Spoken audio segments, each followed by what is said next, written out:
안녕하세요. 반갑습니다. 유수아입니다. 예.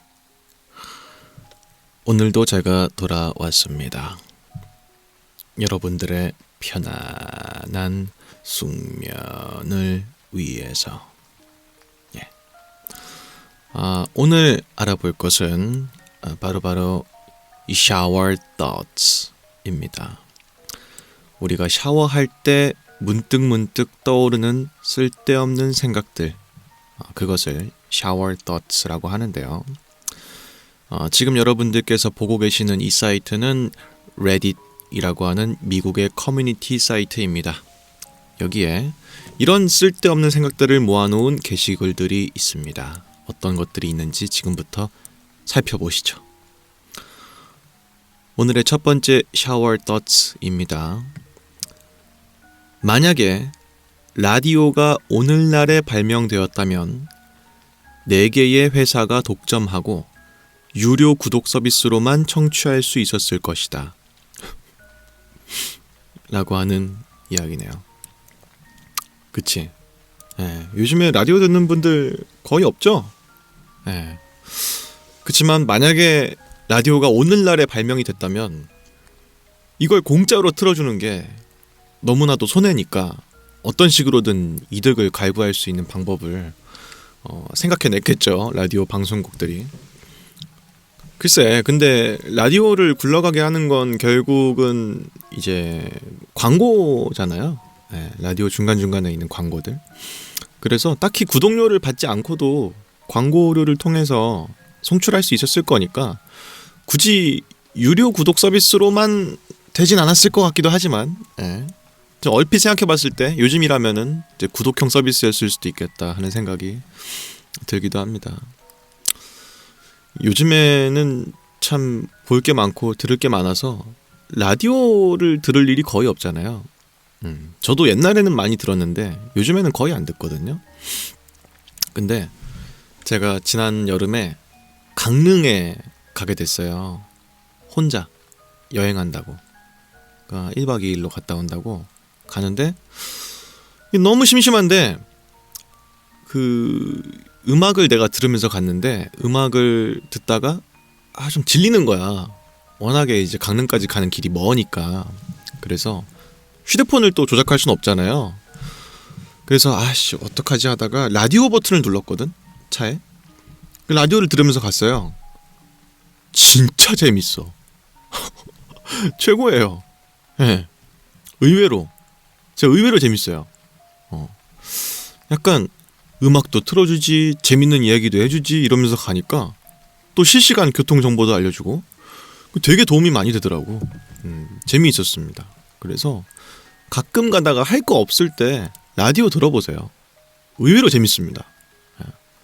그 느낌이 있어. 뭔가 나는 이곳에서 혼자 있지만 저 먼 데서 있는 어떤 DJ들이 막 서로 얘기 나누면서 가는 게 내가 혼자 있는 것 같지 않은 느낌이 들기도 하고 하다 보니 라디오가 의외로 또 재밌다, 이런 말씀 드리고 싶네요.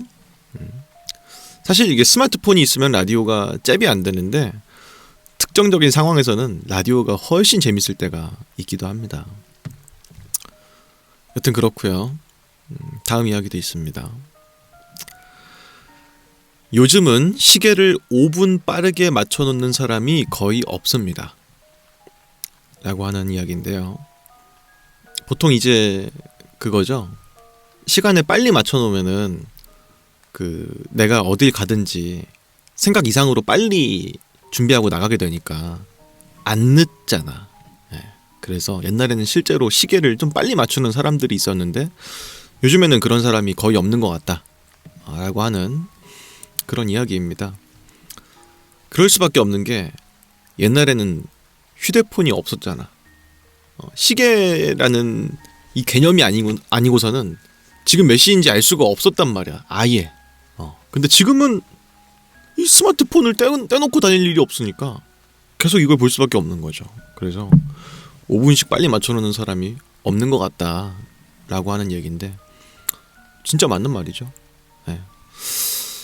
이런 부분들은 약간 라디오도 그렇지만 과거에 비해서 낭만이 많이 없어진 것 같다. 이런 생각이 들기도 하는 그런 부분인 것 같습니다. 여튼 그렇고요. 다음 이야기도 있습니다. 만약 당신의 첫 도박이 완전한 실패로 끝났다면 어쩌면 그게 더 나은 결과였을지도 모릅니다. 라고 하는 이야기네요. 그쵸? 도박에서 큰 돈을 좀 걸어봤어. 한번 걸어봤는데 완전 다 잃었어. 그게 어쩌면은 미래를 두고 봤을 때 도박에 빠지지 않는 길이었을 수도 있으니까 졌지만 사실 이긴 도박이었을 수도 있겠다 하는 그런 얘기네요. 그렇죠. 많은 부분들에서는 이기는 게 무조건 좋지만 도박에서 이기는 거는 좀 무서운 일인 것 같다 하는 생각이 듭니다. 왜냐면 도파민 때문에. 네, 그죠? 아니 그 옛날에 무슨 짤 같은 거 봤는데 그 다큐멘터리 짤이었거든요. 어떤 그 남성분이 계시는데 그분이 원래 전직 경찰이시면서 가수 활동도 하시는 분이었어. 근데 그분이 이제 어느 날 우연히 강원랜드에 가서 도박을 한번 했다가 1,000만 원을 딴 거야. 이제 이러니까 이제 일반 회사원들의 월급의 한 3-4배 되는 돈을 한 번에 따니까 여기서 이제 뿅 가셔가지고 퇴직금도 다 땡겨서 2억 원 정도를 다 갖다 박았는데 전 재산을 다 잃고 그 다음에도 도박의 가능성, 확률 이런 게 있으니까 계속 인근에서 자취를 하시면서 가끔 따님분이 보내주시는 용돈을 가지고 전부 도박에다 탕진하는 그런 사람에 대한 다큐멘터리였거든요. 너무 무서운 거야. 대체 뭐길래 이런 생각이 들잖아요. 저 감정이 뭐길래 전 재산을 다 갖다 바치고 사는 것도 사는 게 아닌 것처럼 살면서도 한 번이면 따면은 된다는 이런 생각 때문에 자그마한 희망을 갖고 거기서 살고 있는 거잖아요. 너무 무서운 거야. 그래서 어쩌면 첫 도박에서 크게 잃은 것은 오히려 멀리 봤을 때는 이긴 걸지도 모르겠다 라고 하는 그런 이야기네요. 좀 별개의 말인데 전 항상 그 운이 없는 사람이었거든요. 그 경품 추첨 이런 것도 단 한 번도 돼본 적이 없고 뭐 복권 이런 건 뭐 말할 것도 없고 도박은 해본 적이 없어서 모르겠지만 어쨌든 요행수로 돈을 벌지를 전혀 못하는 사람인 것 같아요. 저는 노력한 만큼 얻어내는 사람인 거죠. 전형적인. 그래서 이쪽으로는 아예 시도도 안 하고 그 인형 뽑기도 안 해요. 인형 뽑기도 따본 적이 없어. 한 번도. 진짜 더럽게 못하나 봐요 제가. 근데 어쩌면 나은 걸지도 몰라. 그런 것들도 한번 맛들이면 이제 끝도 없이 계속 가잖아요. 그래서 이렇게 운이 없는 인생인 게 어쩌면 나은 걸지도 모르겠다 하는 생각이 들기도 하는 그런 이야기였네요. 다음 이야기도 있습니다. 어둠 속에서도 손을 뻗지 않고 집안을 걸어갈 수 있을 때 비로소 그 집이 내 집이라는 것을 확신하게 된다 라고 하는 이야기인데요. 그쵸? 완전 깜깜해서 아무것도 안 보이는 데에도 우리는 대충 감각을 날세워서 화장실 가야 되겠다 이렇게 가잖아. 이제 그거야말로 이제 당신이 온전하게 당신의 집에 있는 것이다 라고 하는 이야기인 것 같은데 맞는 말이네요. 근데 저는 이거보다 더 신기한 게 뭐냐면은 가끔 이게 우리가 스마트폰 보면서 어디 갈 때 있잖아요. 이렇게 걸어갈 때 휴대폰을 보면서 갈 때가 있잖아. 그러면은 사실 이 계속 앞을 안 보고 스마트폰을 보고 가는 건데 정확히 잘 가잖아. 우리가 가고자 하는 곳까지. 나 그게 너무 신기한 거야. 그렇지 않아요? 잘 보지도 않고 있는데 대략 여기서 꺾는 거구나 이런 거를 안 보고도 알고 있잖아. 참 신기한 것 같아. 네, 뭔가 과학적인 뭔가 있을 것 같은데 제가 또 문과다 보니까 어떤 원리 때문에 그게 가능한 건지는 잘 모르겠네요. 여튼 그런 거랑 유사한 이야기였던 것 같네. 자, 다음 이야기도 있습니다. 세계가 현금 없는 경제로 나아갈수록 일반인이 자금 세탁하는 것은 더욱 어려워졌습니다. 라고 하는 이야기인데 맞죠? 네, 맞는 말이죠. 사실 그게 목적일 수도 있죠. 네. 보통 요즘에는 정말 그 지전이라고 하죠. 종이돈 이런 걸 거의 안 쓰니까 계좌 이체로만 돈을 왔다 갔다 하고 카드 결제 같은 걸 하면서 돈을 쓰니까 확인되지 않은 현금 흐름이 있기가 어려워졌잖아요. 뭐 그쪽이 더 편리하고 하다 보니까 자연스럽게 그렇게 된 걸지도 모르겠지만 뭐가 됐든 그런 식으로 현금이 없는 경제가 되면 될수록 돈 세탁을 하는 게 더 어려워졌을 것이다 라고 하는 얘기인데 맞죠? 예. 근데 나는 좀 걱정될 때가 있긴 해. 왜냐면은 카드도 갑자기 작동 안 할 수도 있고 계좌이체 같은 것들도 은행에 문제가 생기면 돈을 옮기지 못할 수도 있는데 종이돈은 그럴 일이 없잖아요. 그래서 종이돈이야말로 어떻게 보면 쓰기도 편하고 그런 매체인데 요즘은 다들 종이돈을 거의 안 쓰는 추세다 보니까 이러다가 잘못 한번 큰일 나면 어떻게 하려고 하는 생각이 들 때가 있긴 하거든. 근데 아무래도 물리적인 뭘 들고 다니면서 결제하는 거는 너무 귀찮은 일이라서 지전을 많이 활용하는 시대가 다시 올 것 같지는 않고 거의 지폐도 이제 발행을 거의 안 하지 않을까 하는 생각이 들기도 하네요. 하여튼 그렇습니다. 요즘엔 진짜 종이돈 쓸 일이 없죠. 저도 맨날 지갑 같은 것도 그냥 카드 지갑만 들고 다녀요. 이것만 들고 다니는데 사는데 전혀 불편함이 없습니다. 종이돈 챙기는 거는 뭐 일본 갈 때 그 정도 때는 빼고는 뭐 거의 없는 것 같은데 요즘에는 일본도 종이돈 거의 안 쓰는 것 같더라고요. 여튼 뭐 다음 이야기도 있습니다. 식당 음료 가격과 비교하면 영화관에서 파는 대형 탄산음료가 훨씬 더 합리적으로 느껴진다 라고 하는 이야기인데 그쵸. 식당에서 보통 제로 콜라를 제가 시키거든요. 그러면은 보통 뚱캔 하나에 2,500원 정도 한단 말이야. 근데 영화관에 가더라도 음료수 그 작은 거, 그 미디엄 엄청 많이 주잖아요. 미디엄도. 그것도 가격이 한 2,500원 할 거니까 영화관에서가 훨씬 더 이득인 것 같다 하는 생각이 든다는 그런 이야기인데 모르겠어. 좀 비싸긴 해 솔직히. 근데 이제 별 수 없으니까 그렇게 사 먹긴 하지만 식당이든 영화관이든 저는 비싼 것 같아요. 아니 막말로 코스트코 가면은 아시죠? 탄산음료 500원이에요. 그 엄청 큰 통 그거 셀프 디스펜서에서 뽑아 먹는 그 탄산음료가 500원이면 삽니다. 그래서 그런 걸 보면은 또 너무 비싼 게 아닌가 하는 생각이 들기도 하는데 뭐 어쩌겠어. 저는 솔직히 말씀드리면 그 음료수 사는 돈이 너무 아까워서 가끔은 싸갈 때도 있어요. 너무 비싸. 적당히 비싸야지. 영화관 가격도 15,000원씩 하는데 팝콘이랑 콜라 사면은 얼마야 다 해서 25,000원 한단 말이에요. 저는 왜냐면 팝콘은 큰 거 먹기 때문에. 여튼 이런저런 부대 비용이 생기니까 그냥 아까워서라도 간식거리랑 음료수를 그냥 알아서 싸갈 때도 있어요.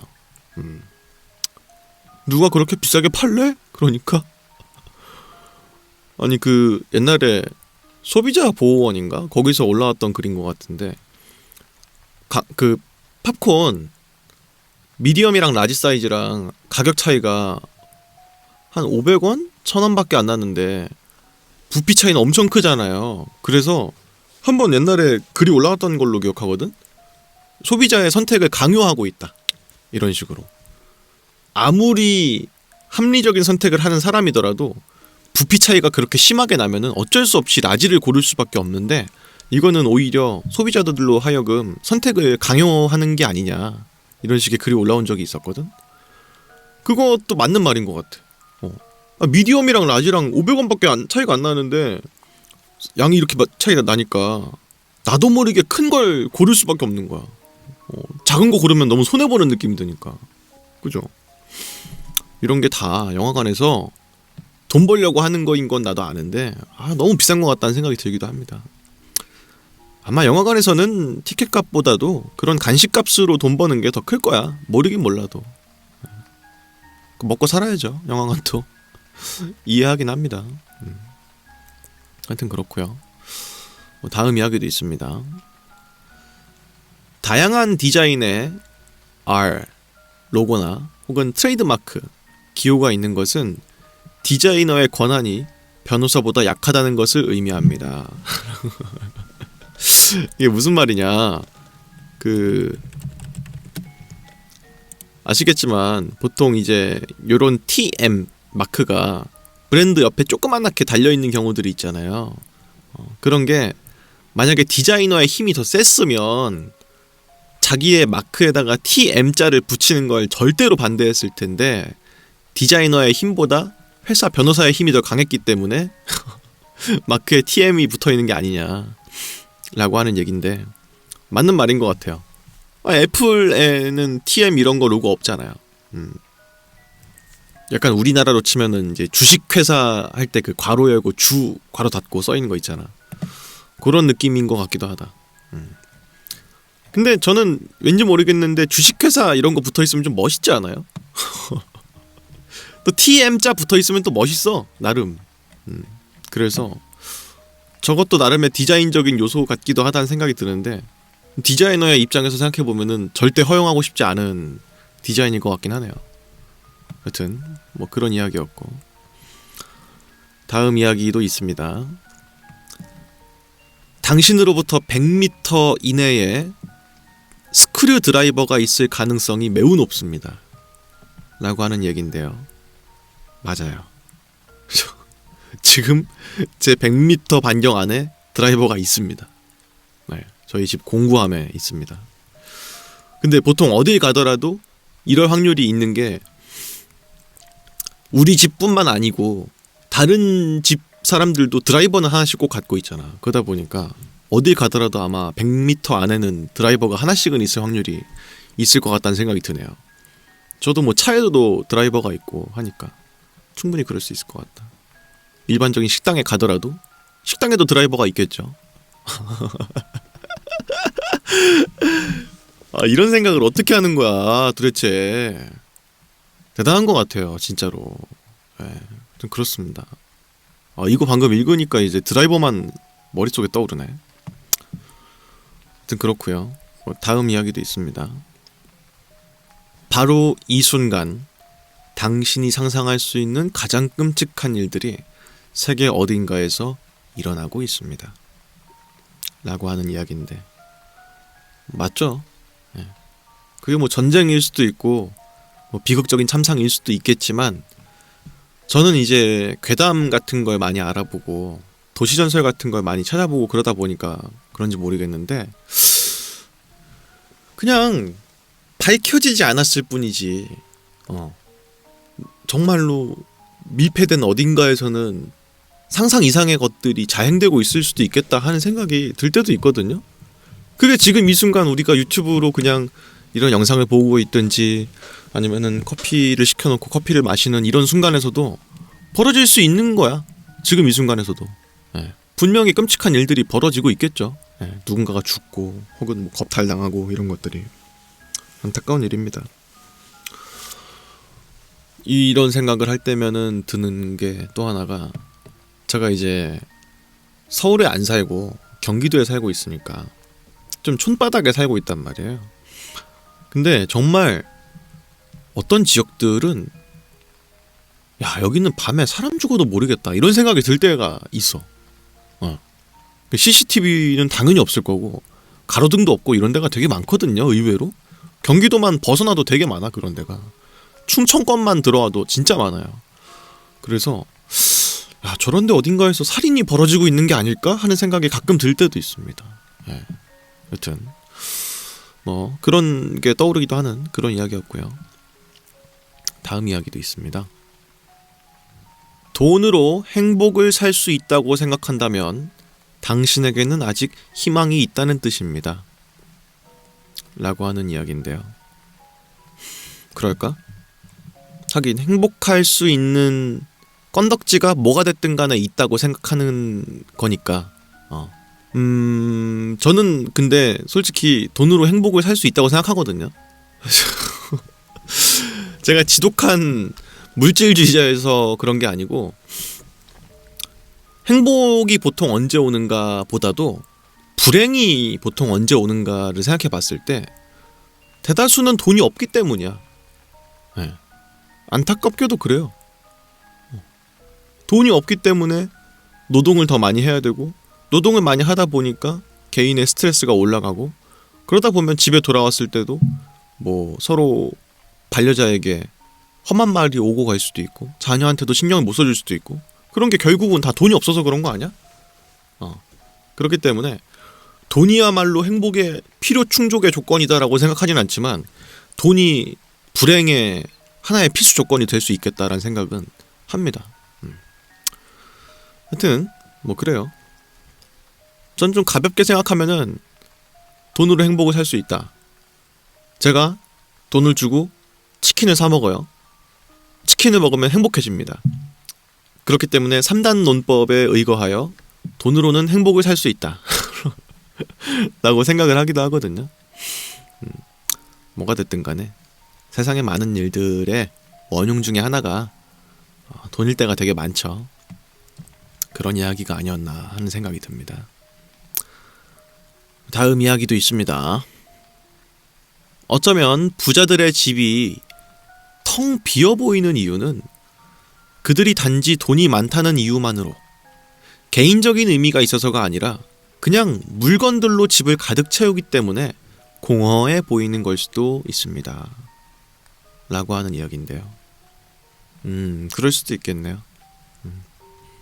보통 이제 저도 뭐 그런데 안 가봤지만 잘 사는 사람들의 집을 좀 떠올려 봤을 때 진짜 으리으리하게 층고가 높고 막 샹들리에 있고 막 비싼 게 막 가득가득 있고 막 그런 이미지가 떠오르는데, 어딘가 모르게 외로운 느낌이 드는 이유가 그 사람이 살 수 있기 때문에 사서 둔 거지, 그 물건에 개인적인 의미가 있지 않기 때문에 그런 게 아니겠느냐, 뭐 그런 이야기인 것 같은데, 맞는 말인 것 같아요. 근데 제가 보기에는 영혼이 없어 보인다라고 하는 게 실질적으로 공간이 넓기 때문에 그런 걸 수도 있어. 네. 그 무슨 말이냐면, 우리 같은 평범한 사람들이 사는 집은 보통 높이가 한 2m 30 되나? 그래요. 제가 옛날에 재봐가지고 아는데 그렇게밖에 안 돼. 근데 잘 사는 사람들 집은 그렇게 층고를 따질 필요가 없으니까 1층, 2층을 다 터버린다든지 막 그러잖아요. 그러니까 우리가 평상시에 보던 공간보다 훨씬 더 넓게 활용하고 있는 모습을 보면은 그냥 실질적으로 넓기 때문에 이상하게 비어 보이네, 이런 생각이 드는 걸 수도 있어. 네, 그죠? 공간이 진짜로 크기 때문에. 하지만 뭐가 됐든 사람 냄새가 나지 않기 때문에 공허해 보이는 걸 수도 있겠죠. 네. 어쨌든 그런 이야기가 아니었나 하는 생각이 들고요. 다음 이야기도 있습니다. 당신이 만약에 90년대에 태어났다면 인터넷에 접속하는 것이 어떤 느낌이었는지 기억하는 마지막 세대일지도 모릅니다. 라고 하는 이야기인데, 공감되죠. 공감돼요. 그 옛날에는 아시죠? 그 인터넷 타는 게 지금처럼 쉽지 않았습니다. 전화선 빼가지고 인터넷선 연결한다든지, 아니면은 정말 인터넷 관련된 프로그램을 켰을 때야 비로소 인터넷에 들어가는 거였지, 지금은 스마트폰을 통해서 언제나 연결돼 있으니까 맨날 카톡 오고 인스타그램 알림 오고 이런 게 결국은 인터넷에 연결되어 있기 때문에 오는 거잖아요. 근데 옛날에는 인터넷에 들어가지 않으면 그런 것들에 대한 걸 확인할 수가 없었잖아. 그러니까 90년대생까지는 아마도 인터넷에 들어가는 게 어떤 경험인지를 기억하는 마지막 세대가 될 수도 있겠다 하는 말이네요. 맞는 말인 것 같습니다. 제가 초등학교 때인가 좀 유행했던 말 중에 하나가 그 유비쿼터스인 것 같아.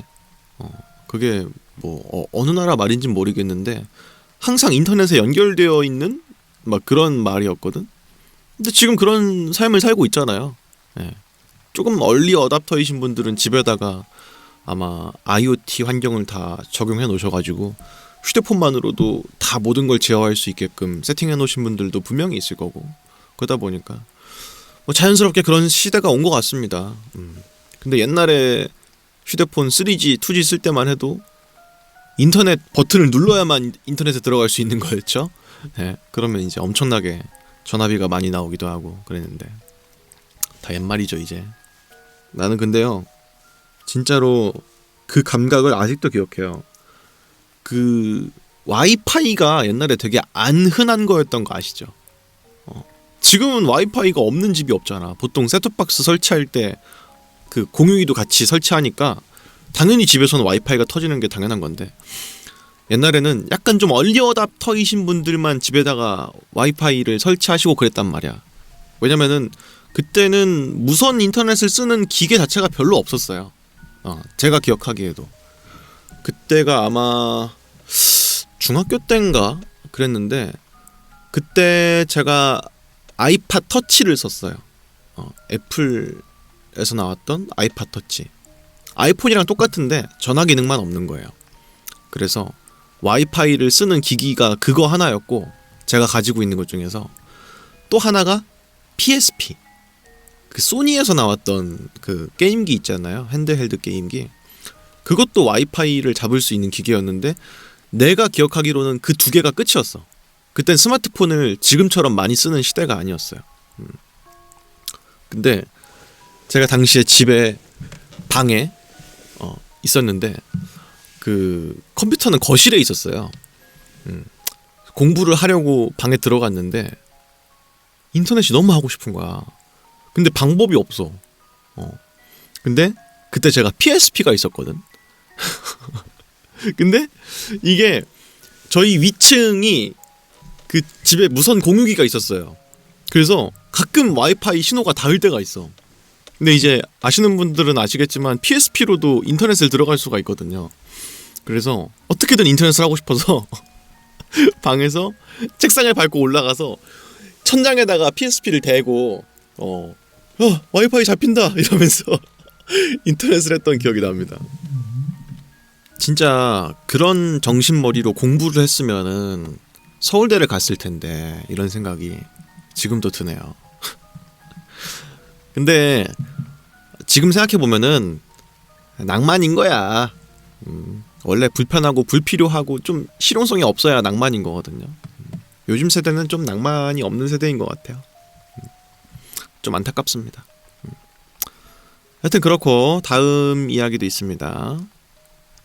살이 찌는 건 쉽지만 뚱뚱한 상태를 유지하는 건 어렵습니다. 라고 하는 이야기인데, 이거는 두 가지의 의미로 해석할 수 있을 것 같은데, 살 찌는 것 자체는 쉽지만 뚱뚱한 상태를 유지하는 게 내가 개인적으로 힘들다 라고 하는 걸 수도 있고, 혹은 정말로 뚱뚱한 상태를 유지하는 것 자체가 힘들 수도 있다 라고 하는 이야기인 것 같아요. 근데 좀 공감이 되긴 해. 왜냐면은 그 솔직히 말해서 제가 그렇게까지 많이 안 먹는 사람이라 그런 걸 수도 있는데, 먹다 보면은 살이 금방금방 찌긴 하거든요. 근데 찌다 보면 내가 몸이 불편해지니까 더 이상 찌면 안 되겠다 이런 생각을 좀 할 때가 있지 않아? 나는 개인적으로 그래요. 그래서 막 찐 상태로 유지하는 적은 사실 거의 없었던 것 같아요. 내가 찐 상태의 나를 보기가 싫어서라도 그렇게 안 하는 것 같다 하는 생각이 들기도 하는데, 또 아마 체질적인 것도 분명히 있을 겁니다. 우리나라에서 초고도 비만 이런 사람들을 보기가 힘든 게 아마 유전적인 그런 걸로도 그게 힘들기 때문에 그런 걸 수도 있잖아요. 근데 미국 사람들은 진짜 이렇게 찌는 사람들 있잖아. 어떻게 보면 좀 대단한 것 같기도 해. 자기가 힘들지 않나? 그렇게 큰 몸을 유지하는데도 또 먹고 싶나? 이런 생각이 들기도 해서 좀 신기한 것 같기도 합니다. 여튼 뭐 그렇고요. 다음 이야기도 있습니다. 아직 태어나지 않은 사람들 중에 당신보다 먼저 죽을 사람들도 있을 겁니다. 라고 하는 이야기인데, 참 뭐 가슴 아픈 일인데 뭐 그럴 수 있겠죠. 예. 그 사실 이런 생각을 거의 안 하다가 언제 하게 됐냐면은 그 저희 할머니가 돌아가셨어요, 작년에. 그래서 장례식을 치르고 그 다음에 납골당에다가 이제 모시게 됐는데, 저는 살면서 납골당에 간 게 그때가 처음이에요. 그 전까지는 다른 데에서도 가본 적이 없었고 뭐 그랬는데, 거기 수많은 유골들이 다 안치가 되어 있잖아요. 근데 그 중에서는 너무 젊은 사람들도 있고 나보다 어린 나이대인 사람들도 있고, 혹은 정말 완전 갓난쟁이 아이인데도 벌써 세상을 떠나버린 사람들도 있는 것 같더라고요. 그게 너무 안타까웠어요. 그러니까 에이 뭐 나이가 뭐 드실 만큼 드신 분들이 돌아가시는 거지, 이런 생각을 그때 처음 안 하게 된 것 같아. 이게 가는 데는 정말 순서가 없구나, 그런 생각을 납골당에 가서 처음 했던 것 같습니다. 하여튼 그렇기 때문에 아직 태어나지 않은 사람들 중에서 나보다 먼저 죽을 사람도 분명히 있겠죠, 어딘가에는. 하여튼 뭐 그렇습니다. 다음 이야기도 있습니다. 거의 모든 기업이 마케팅에 AI를 활용하고 있는데 정작 AI 기업들은 광고에 AI를 활용하지 않는다는 것이 이상한 일입니다. 그쵸? 맞는 말이야. 진짜 요즘에 AI 그 툴을 안 쓰는 기업들은 없는 것 같아요. 작든 크든지 간에 거의 대부분 쓰고 있는 것 같고, 그러니까 그만큼 자신들이 지금 현 세태에 대해서 트렌드 캐치를 하고 있다라고 하는 걸 보여주기 위한 방증일 수도 있고, 그게 어쩌면은 인건비를 줄이기 위해서일 수도 있겠지만 어떤 방식으로든지 간에 AI를 쓰고 있는 것 같긴 하다.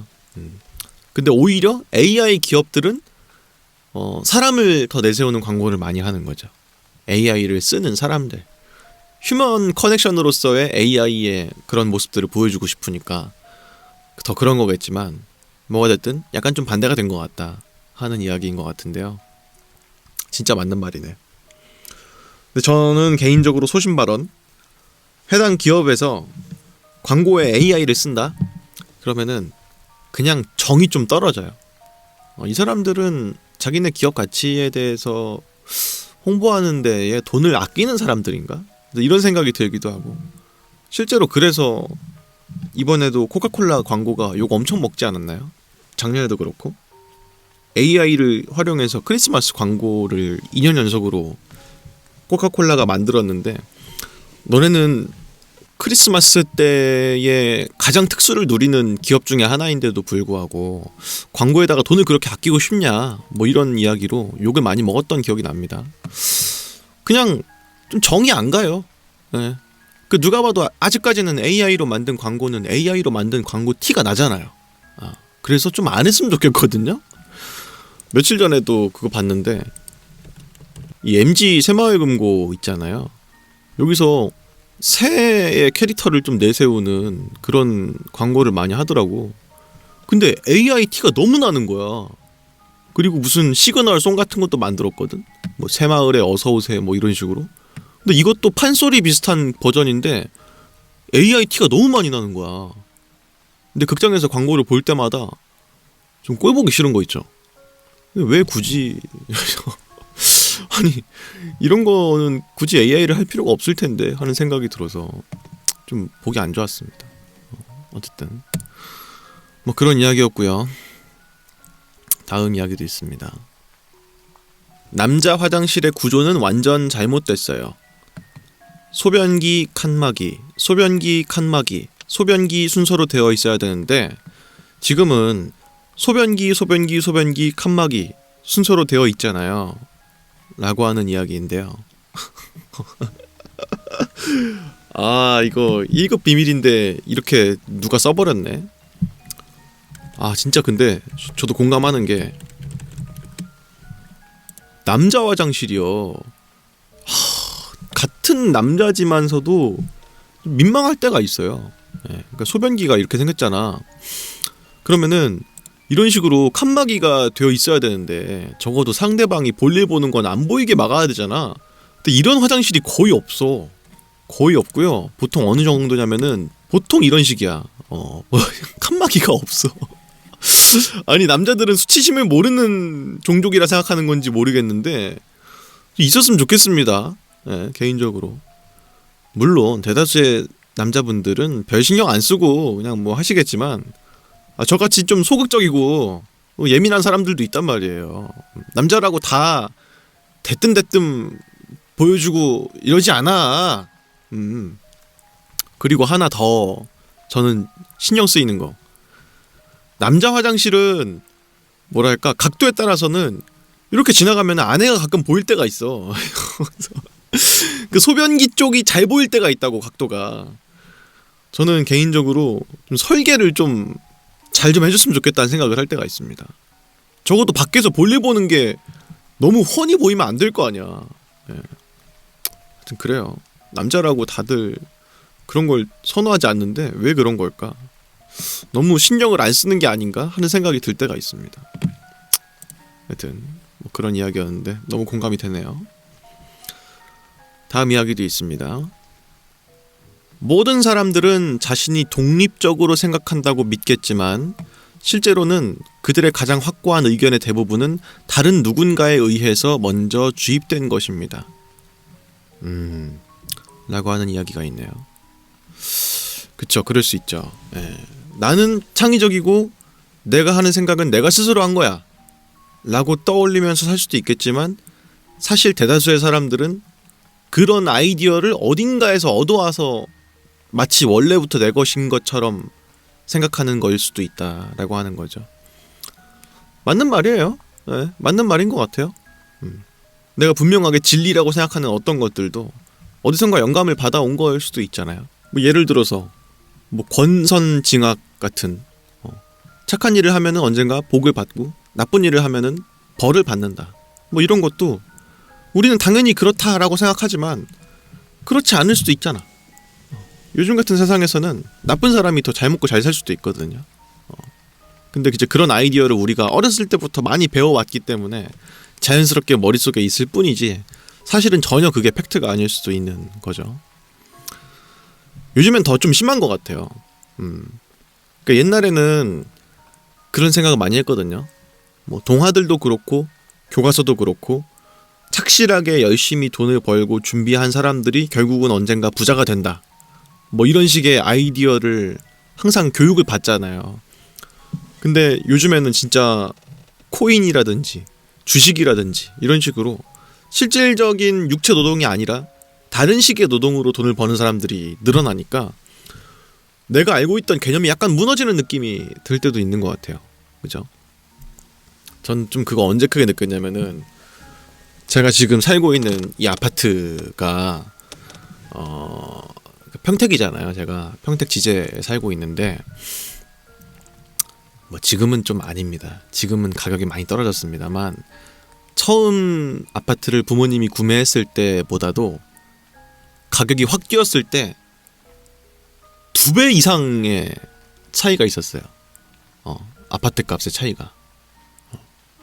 그러니까 아파트를 은행 빚을 얻고 산 거지만 이거를 아파트를 그 당시에 팔면은 몇 억이 남는 정도의 그런 거였는데 그렇게 되니까 무슨 생각이 떠올랐냐면은 와 시세 차익이 생겼다 좋다 이게 아니라 허망했어. 근데 아마 부모님도 똑같은 걸 느꼈을 거야. 이 정도의 돈이 갑자기 생겨버린 그런 게 좋다가 아니라 우린 여태까지 뭘 위해서 노동을 해왔던 것일까? 뭐 이런 식의 생각이 그때 퍼뜩 들었을 것 같아요. 왜냐면 저희 부모님은 정말 특히나 돈을 벌기 위해서는 마땅한 노동을 해야 된다 이런 거에 대한 생각이 강력하신 분들인데 그런 식으로 부동산으로 차익을 남겼을 때 드는 생각이 좋다만은 아니었을 것 같아요. 근데 요즘에는 또 많이 떨어져가지고 괜찮을 겁니다. 그런 생각 이제 안 하실 겁니다. 또 뭐 그렇고요. 다음 이야기도 있습니다. 좋은 소식은요 절대로 약관의 세부 조항에 적혀 있지 않습니다. 라고 하는 건데 맞는 얘기죠. 항상 이제 보험 광고 같은 것도 보면은 엄청 조그마한 글씨로 빼곡하게 적혀 있잖아. 거기가 사실상 정말 중요하고 크리티컬한 부분들일 텐데 우리들이 읽게끔 놔두질 않죠. 근데 당연하죠. 예. 좋은 거면은 크게 써놓고 안 좋은 거면 작게 써놓고 이게 뭐 당연한 그거 아니겠어요? 근데 이제 사실은 그렇게 하는 게 인지상정일 수도 있는데 저는 그 거짓말을 잘 못해서 그런 걸 좀 못하는 것 같아요. 이런 것들을. 왜냐면은 제가 어렸을 때는 거짓말을 진짜 잘했거든요. 거짓말을 어떻게 이렇게 잘하지 싶을 정도로 진짜 잘했어 제가. 그랬는데 나이 들면서 거짓말을 진짜 못해요. 얼굴에 티가 확 나요. 옛날에도 이런 말을 한 적이 있었던 것 같긴 한데 어쨌든 그렇게 거짓말을 못하다 보니까 좋은 거 안 좋은 거 이런 거를 얼굴에 다 티가 나는 거야. 그래서 좀 난감하다라는 생각이 들 때도 있어요. 가끔 가다가. 네. 그 정도로 표정 관리를 못해요. 네. 그냥 좀 밋밋하게 있는다든지 뭐 이 정도지. 조금만 좋아도 엄청 좋게 아니면 조금만 나빠도 엄청 나쁘게 뭐 이런 식으로를 못해. 네. 되게 불편한 것 같아요. 제가 사회적으로 그다지 좋은 사람 같진 않아요. 그런 부분들을 봤을 때. 뭐 그런 걸 좀 잘해야 되잖아. 인간관계라든지 그런 거를 잘 하려면은 그런 걸 진짜 못해요. 그래서 약간 좀 필요 이상의 관계를 유지 안 하려고 하고 하다 보니까 더더욱이 약속 같은 것도 없고 사람들도 안 만나고 그런 것도 좀 있는 것 같습니다. 여튼 그렇고요. 뭐 다음 이야기도 있습니다. 미래를 묘사하려고 했던 옛 영화들은 오늘날의 기준으로 봤을 때 일반적인 영화들보다 훨씬 더 구식으로 보입니다. 라고 하는데 맞는 말인 것 같아요. 물론 예외도 있겠지만 예를 들어서 달나라 여행이라는 영화가 있잖아요. 1902년대의 SF 영화네요. 이런 것들이 물론 옛날 영화죠. 100년도 훨씬 전 영화니까. 그치만 이런 미래적인 것들을 그린 영화들이 더 옛날 영화처럼 보이는 느낌도 분명히 있는 것 같다. 그죠? 차라리 이런 것보다 그냥 황야의 무법자 같이 그냥 옛날 느낌이 그대로 나는 옛날 영화들은 그냥 옛날 영화 같지가 않다는 생각이 드는데 오히려 SF를 어설프게 그리려고 한 영화들이 더 옛날처럼 보인다는 거죠. 뭐 트론 오리지널 시리즈 같은 것들도 한 예시가 될 수 있을 것 같습니다. 요게 거의 컴퓨터 그래픽의 시초격의 영화라고 듣긴 들었거든. 근데 이런 게 훨씬 옛날 영화처럼 보이잖아. 이런 게 필요 이상으로 더 미래를 보이고 있는 이 모습들이 더 옛날 것처럼 보이기도 하죠. 왜 그럴까 생각해 봤을 때 잘못된 것을 예측하고 있기 때문에 그게 오히려 주는 반대급부적인 괴리감이 있어서인 것 같아요. 네. 그러니까 충분히 예측할 만한 것을 예측해서 영화로 그렸으면은 오 되게 앞서 나갔네 이런 생각이 드는데 너무 뜬금없이 잘못된 방향으로 미래를 그리고 있는 것들은 오히려 현실감이 없고 미래를 너무 잘못 예측한 느낌이 드니까 더 옛날 영화인 것처럼 느껴지는 거지. 뭐 그런 게 아닐까 하는 생각이 들기도 합니다. 하여튼 그렇고 다음 이야기도 있습니다. 지구가 인간이 살기 부적합한 곳이 되어가는 상황 속에서 인공지능이야말로 우리 문화의 장수를 위한 유일한 희망일지도 모릅니다. 라고 하는 이야기인데 저는 이런 생각을 좀 할 때가 있거든요. 그러니까 결국은 사람들은 언젠가 다 죽잖아요. 그죠? 신체의 한계성 때문에라도 어쩔 수 없이 죽을 수밖에 없단 말이야. 근데 이제 기술이 발전하면서 사람의 정신적인 어떤 뭐 기억이라든지 뭐 자아 같은 것들을 저는 언젠가는 분명히 디지털로 업로드할 수 있을 거라고 생각해요. 그러면 이제 신체에 구애받지 않고 영원히 살 수 있는 거지. 디지털 세계 속에서. 그러면은 만약에 모든 사람들이 그런 식으로 자신의 의식을 클라우드에다가 다 업로드를 하고 신체를 버린다면 지구에서는 그럼 남는 게 서버라든지 그런 거밖에 없을 거 아니야. 그죠? 그럼 자연스럽게 사람들이 전부 클라우드 서버 같은 데서 살면서 자식도 낳고 싶을 거 아니에요. 자식도 그러면은 어떤 데이터의 결합으로 생기는 데이터 종아리 정도일 수도 있겠지. 여튼 뭐 그런 식으로 인구가 계속 데이터 속에서만 늘어나고 이런다면은 지구는 과연 어떻게 되는 걸까? 이런 생각? 우리 인류는 과연 어떻게 되는 걸까? 그냥 데이터의 한 모음으로 남아버리는 것일까? 이런 생각이 들어. 왜냐면은 지금의 이런 감각들 같은 걸 수용하는 것들이 언젠가는 진짜로 기술이 발전하면서 충분히 데이터로도 변환이 될 것 같거든요. 먹는 거, 보는 거, 만지는 거 이런 게 다 언젠가는 디지털 기술로도 구현이 될 것 같아. 그러면 사람들은 신체의 한계성 때문이라도 신체를 버리고 싶을 거야, 분명히. 예. 그렇지 않겠어? 훨씬 더 나은 외형을 유지할 수도 있고, 그렇다면은 누구든지 당연히 현실에 살고 싶지 않아 할 거란 말이야. 그러면 인류가 어떻게 되는 걸까? 이런 생각을 할 때가 있어요. 한 200년 뒤에는 아마 그 답이 나오지 않을까 하는 생각이 드는데, 여튼간에 우리가 살아왔던 방식대로는 절대 미래가 그려지지 않을 것 같다는 생각을 저는 뭐 개인적으로 하고 있습니다. 뭐 여튼간에 이렇게 해서 여러 가지 쓸데없는 생각들을 낭독하는 그런 시간 가져봤습니다.